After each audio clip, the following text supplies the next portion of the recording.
Eto, mainit na balita mga idol. Gilas fans prediction sa FIBA website. Sinabing malaki ang chance ng ating national team na maka 3-0 sa group stage. Eto at silipin natin ang latest prediction ng mga fans sa mismong website ng FIBA.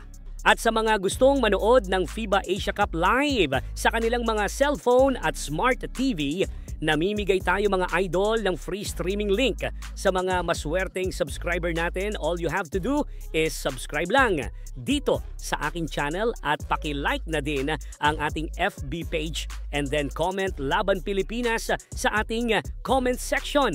Pero bago yan, like and subscribe lang mga idol para sa latest basketball news and highlights. Sa latest match prediction ng FIBA website, maraming fans ang nagsasabi na kayang-kaya ng Gilas na manalo ng 2 o higit pa sa mga makakalaban nito sa group stage. Base nga dito sa match prediction ng FIBA, marami ang naniniwala na halos nasa 10% lang ang chance ng mga Taiwanese na manalo sa Gilas. Makikita sa latest winner prediction match ng FIBA, napakataas na 89.6% nga daw ang tsansa ng Gilas na manalo sa Chinese Taipei.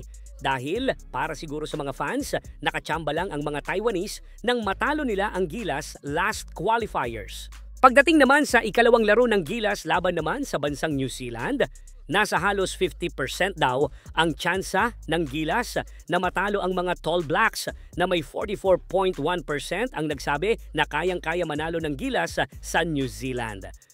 Marahil siguro ay maraming fans ang nagsasabi na maganda ang nilalaro ng Gilas ngayon kumpara sa last na laro nila sa qualifiers. Though parehas lang naman ang lineup na ginamit ni CTC, pero nakadagdag panigurado dyan ang magandang nilalaro ni AJ Edu at Justin Brownlee sa mga tune-up game na sinalihan nila. Sa last game naman ng Gilas kontra sa Iraq, ayon sa mga fans, walang chance manalo ang Iraq sa ating national team at ibinigay na ng fans ang 100% winning rate sa Gilas. Paalala lang mga idol na prediction lang ang mga yan at malalaman natin ang totoong resulta pag nakita na natin maglaro ang Gilas bukas ng madaling araw.